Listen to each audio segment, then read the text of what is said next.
என்னப்பா கணேசா, குரு பிரம்மா குரு விஷ்ணு குருதேவோ மகேஸ்வர குரு சாட்சாத் பரபிரம்மம் தஸ்மை ஸ்ரீ குருவே நமக. சதாசிவ சமாரம்பாம் சங்கராச்சாரிய மத்தியமாம் அஸ்மத் ஆச்சாரிய பரியந்தம் வந்தே குரு பரம்பராம். அரஹர சங்கர ஜெய ஜெய சங்கர, அரஹர சங்கர ஜெய ஜெய சங்கர. பெரியவாளோட கதை தான் இன்றைக்கும் சொல்ல போகிறேன். படித்ததில் ரொம்ப பிடிச்ச கதை, அதை உங்களோட பகிர்ந்துக்கிறேன். காளஹஸ்திக்கு பெரியவா போயிருந்த சமயம், அங்கே 3 மலை அப்படின்னு இருக்குது. நடுவில் இருந்த கைலாசகிரியை பிரதட்சணம் பண்ணினார் பெரியவா. அங்கே பெரியவாளோட பரம பக்தர் ஒருத்தர், பெரியவா எங்காத்துக்கு வரணும், பெரியவா எங்காத்துக்கு வரணும் அப்படின்னு ஓயாமல் கேட்டுருப்பார். பெரியவா காதில் வாங்கின்றதாகவே தெரியல, வர வழியாகவும் இல்லை. இந்த பக்தர் ஒரு ராம பக்தர் வேற. தினம் ராமருக்கு பூஜையை பண்ணுவார். அதை முடிச்சுட்டு பெரியவா பண்ணுற பூஜையை பார்க்க அவர் தங்கி இருந்த மடத்துக்கு வந்துடுவார். ஒரு நாளைக்கு அப்படி பூஜையை பண்ணிவிட்டு நெய்வேத்தியமாக வச்சுருந்த கல்கண்டை எடுத்து வாயில் போட்டுட்டார். அந்த சமயம் கண்ணப்ப இருந்த மலையை தரிசனம் பண்ணிவிட்டு பெரியவா மடத்துக்கு திரும்பி வந்துட்டு இருந்தார். அப்போ வழியில் இந்த பக்தரோட வீடு இருந்தது. அடாடா, இவர் வீடு இங்கே இருக்குது, அவர் ஆற்றுக்கு இப்போ போகலாம்னு பக்தர் ஆற்று வாசலுக்கு வந்துட்டார் பெரியவா.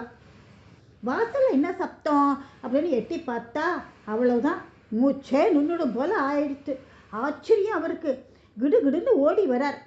ஒரு வார்த்தை பேச முடியல, வாயில் கல்கண்டு வேற, மெல்லவும் முடியல துப்பவும் முடியல கல்கண்டை. பெரிய அவஸ்தையாக ஆயிடுத்து. பெரியவா ஆற்றுக்கு வா வான்னு கூப்பிட்ட, வாசலில் நிற்கிறேன், உள்ளே வான்னு கூப்பிட மாட்டியா அப்படிங்கிறார். வாயில் சுவாமி பிரசாதம், துப்புறதும் தப்பு, பெரியவா முன்னாடி கடமுடன்னு கடிச்சு திங்கிறதும் தப்பு. கொஞ்ச நேரம் தவிச்சு போயிட்டார், என்ன பண்ணுறதுன்னே தெரியல. வந்தது வரட்டுன்னு கல்கண்டை துப்பிட்டார். பெரியவா மேலே எச்சல் பட்டிருக்குமோ அப்படின்னு பக்தரா அழறார். சுச்சோ தப்பு பண்ணிட்டேனே அப்படின்னு புலம்புறார். இதையெல்லாம் பார்த்த பெரியவா, எதுக்கு இப்படி பதற, இப்போ உனக்கு என்ன ஆச்சு, உனக்கு ஒன்று தெரியுமா, இந்த ஊர் காளஹஸ்தி க்ஷேத்திரம். இங்கே பக்தர் சிகாமணி கண்ணப்பர் சிவனுக்கு எப்படி பூஜை பண்ணினார், வாயில் தண்ணீரை ரொப்பிட்டு வந்தார், அதை அபிஷேகம் பண்ணினார், தலையில் சொருகிட்டு வந்த பூவால் அர்ச்சனை பண்ணினார், வாயில் அதக்கி பார்த்த மாமிசத்தை நைவேத்தியம் பண்ணினார்.